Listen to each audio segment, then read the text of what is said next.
Hello friends, स्वागत है आपका एक बार फिर से आपके अपने लीगल चैनल सोच पर प्रहार में। दोस्तों, आज का ये वीडियो आप लोगों के लिए एक जजमेंट के आधार पर मैं लेकर के आया हूं जो कि मेंटेनेंस केस में रिसेंट आया है। दोस्तों, जब आपके ऊपर मेंटेनेंस का केस होता है तो आप सभी के मन में एक सिंपल प्रश्न होता है कि अपनी इनकम को कैसे कम करें, क्योंकि आपको यही राय मिलती है कि अगर आपकी इनकम कम होगी तो मेंटेनेंस भी कम लगेगा और इनकम ज्यादा होगी तो मेंटेनेंस भी ज्यादा लगेगा। अब ये एक फैक्ट भी है, ऐसा ही होता है। तो कई सारे लोग क्या करते हैं, अपनी इनकम को कम करने लगते हैं। अब किस तरह से कोर्ट इन सारी चीजों को देखता है, आपको क्या कोई बेनिफिट मिलता है या नहीं मिलता, या नुकसान होता है, ये किस तरह से क्या चीजें होती हैं, कोर्ट के अंदर जो लेटेस्ट जजमेंट है ये इन सब बातों पर प्रकाश डालता है। यहां पर जो हस्बैंड है, हस्बैंड की इनकम किस प्रकार से कोर्ट ने कंसिडर करी, किस तरह से उसको ऊपर की कोर्ट में रिलीफ मिला, सब कुछ इस वीडियो में आपको अच्छे से एक्सप्लेन करूंगा इसके फैक्ट्स के साथ। तो आखिरी तक वीडियो में बने रहना। अभी तक भी आपने चैनल को सब्सक्राइब नहीं किया है तो फटाफट चैनल को सब्सक्राइब करके नोटिफिकेशन बेल पर जरूर क्लिक कर दें, और यदि आप चैनल की मेंबरशिप लेना चाहते हैं तो ज्वाइन बटन पर क्लिक कर दें। मेंबरशिप के ऑप्शन खुल जाएंगे, वहां से आप कोई भी ऑप्शन ऑप्ट कर सकते हैं। तो दोस्तों, इस मामले की अगर हम बात करें तो यहां पर जुलाई 2016 में दोनों पक्षकारों का विवाह हुआ था। मार्च 2020 में पत्नी ने 125 सीआरपीसी का एक केस अपने भरण पोषण हेतु दायर कर दिया और 75,000 रुपए प्रति माह की मांग करी। उसका कहना था कि उसे दहेज के लिए प्रताड़ित किया गया और 2018 में घर से निकाल दिया गया। पति की इनकम के बारे में उसका कहना था कि मेरा पति 1.5 लाख रुपए प्रति माह कमाता है। अब पति ने पत्नी के इन सारे आरोपों का खंडन किया और उसने कहा कि पत्नी ने जितनी उसकी इनकम बताई है उतनी उसकी इनकम भी नहीं है। मामले की परिस्थितियों के अनुसार 2021 में इंटरिम मेंटेनेंस तय कर दिया गया 14,000 रुपए प्रति माह। इसके बाद दोस्तों पूरा ट्रायल चला और उसके बाद जो फाइनल मेंटेनेंस कोर्ट ने बांधा उसे 14,000 से बढ़ा करके कर दिया 25,000 रुपए प्रति माह। अब इस फैसले से पति चुप था, क्योंकि 14,000 से सीधा 25,000, तो अब वो अपनी तरफ से हाईकोर्ट में आया।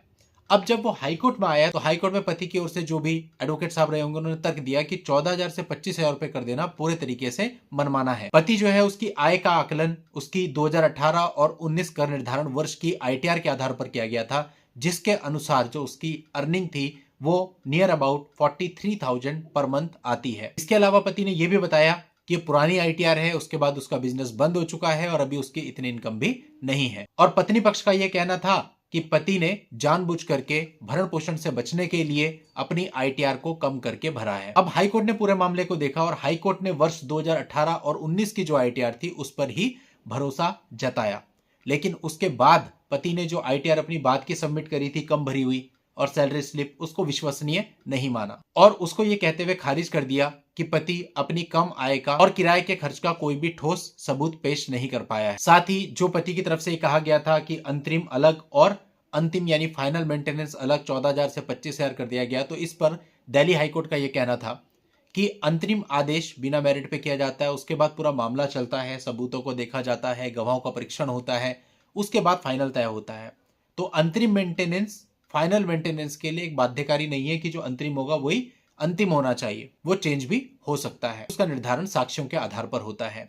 परंतु फिर भी हाईकोर्ट ने 25,000 रुपए प्रति माह मेंटेनेंस को काफी ज्यादा माना, क्योंकि अगर 18-19 की आईटीआर पर भी कोर्ट भरोसा करता है तो 43,000 तो उसकी टोटल सैलरी ही है। तो 25,000 रुपए दिए जाने का मतलब तो हो गया कि उसकी आधी सैलरी से भी ज्यादा भरण पोषण के लिए ग्रांट कर दिया गया है। तो दिल्ली हाईकोर्ट ने इस चीज को गलत माना और जो उसकी अमाउंट थी जो 25,000 रुपए करती गई थी उसको वापस घटा करके 17,000 रुपए प्रति माह कर दिया गया। तो इस प्रकार से पति को रिलीफ मिला। अब इस पूरे मामले से हमें जो मेन सीखने को मिलता है वो ये सीखने को मिलता है कि अगर आप रिकॉर्ड पर लिए बिना अपनी इनकम को ऊपर नीचे कर देते हो, आईटीआर को कम करके भर देते हो, लेकिन उन चीजों का कोई ठोस प्रमाण आपके पास नहीं होता है, तो इस प्रकार की उथल पुथल को कोर्ट नहीं मानता है और आपकी पुरानी वाली जो इनकम होती है उस पर ही रिलाय करके मेंटेनेंस बांध देता है। तो इसलिए आपको बहुत ही सावधानी से यहां पर चलना होता है। ये बिल्कुल ना माने कि भाई पहले आप 2 लाख रुपए की जॉब कर रहे थे और छोड़ के आप 20,000 रुपए की जॉब कर लेंगे तो 20,000 रुपए कोर्ट मान लेगा, उस 2 लाख को मानेगा ही नहीं। या तो वो 2 लाख रिकॉर्ड पे ना हो तो एक अलग बात है, लेकिन अगर रिकॉर्ड पर है तो पुरानी वाली इनकम पर कोर्ट रिलाय कर सकता है।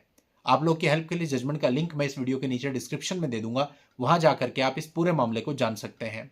आज की इस वीडियो में इतना ही। नेक्स्ट वीडियो में नई जानकारी के साथ मैं आपसे फिर मिलता हूं, तब तक के लिए goodbye and thank you for watching. Take care.